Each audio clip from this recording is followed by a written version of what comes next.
Hey guys, they decide. Welcome back to my channel. So today, right now, we're talking about BTS and the recent events that have conspired, and these events have made Korean armies and armies believe that BTS might be doing something illegal. I don't know how I feel about that, but we are going to get into that today. So if you're new here and you're interested in this type of stuff, please make sure you hit the subscribe button and that notification bell so you're notified when a new video drops. And if you're a hater, let's be the first to view hates comments. Don't forget the subscribe button and that notification bell also so you can be the first to do so. Now, let's jump into it. Not too long ago, Jin made a speech at an award show, which is starting to stir up some controversy now. Some of these antis and haters, it takes a while for some of this stuff to get noticed by them, and apparently they're causing up a little bit of drama right now. Basically, the speech was when Jin went up to accept the award. He basically said, negative methods in music are fine, but how about make music in a more honest way? Now, this particular quote was taken out of context over and over and over again, and some of these people are really starting to nitpick and pick apart this one little sentence. Jin, of course, is referring to the very well-known Korean K-pop charts and the ranking of those charts.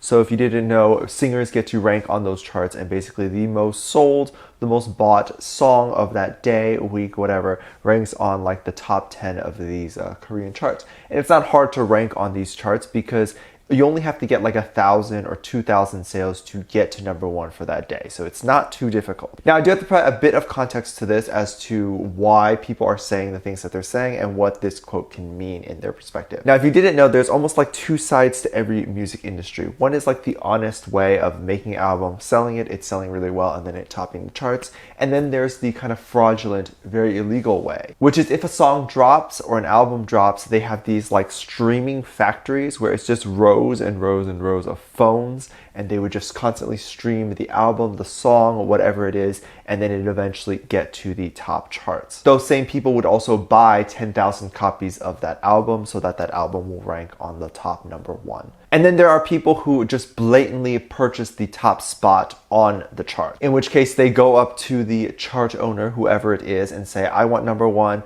They pay $1 million or whatever to get to #1, and the person then puts that song on #1. This is illegal in Korea, highly, highly illegal, because it deceives artists and also deceives the public. But more importantly, I believe it takes away a spot from an artist that deserves it. So if that artist did in fact sell a lot of songs that particular day, but the #1 spot is taken by someone who bought that spot, then the #1 spot isn't given to the person who actually deserves it. But obviously, if someone comes up to you with $1 million and says, here, put my song on #1, most of them are gonna do it, right? I ain't gonna say no to $1 million. I'm just saying. Maybe I'll take $1 million, put the song on #1. That was a joke. We're not actually do that. It does make me feel kind of yucky inside that there are singers on the top charts that aren't actually supposed to be there. So you're looking at it and you're like, oh, this singer's new and he's really good because he's on the top charts.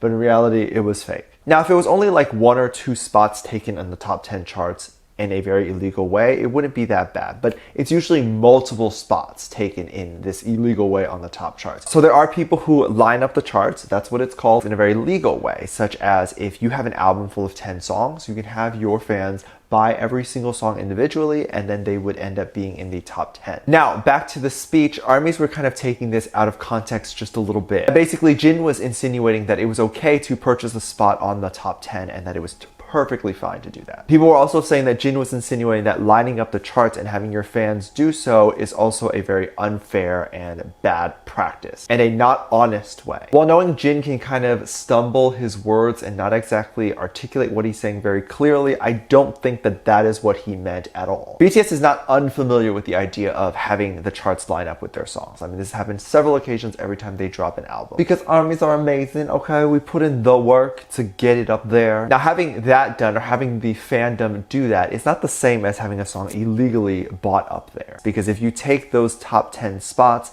the next artist is going to be at 11, and then that artist wouldn't get the shine that they deserve.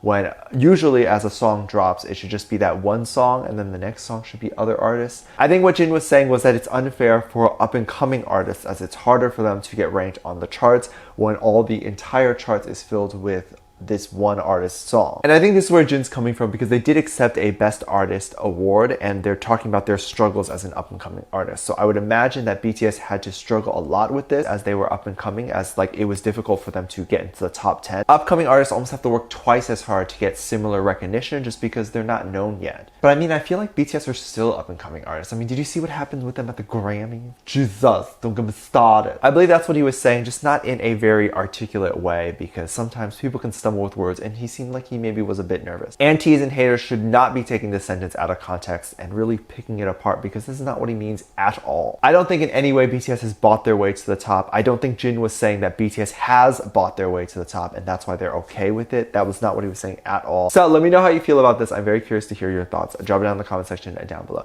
Give this video a thumbs up, subscribe if you haven't already. Featuring this comment right here. Thanks so much for your comments. And as always, please make sure you check out my Patreon. I have videos up there where I'm doing reactions to BTS Run, a Bon Voyage, other music videos, ship reactions, whatever you like, you can check it out over there. I'll leave a link in the description down below. There's also 2 videos at the end of this video, so I hope to catch you over there. See you then.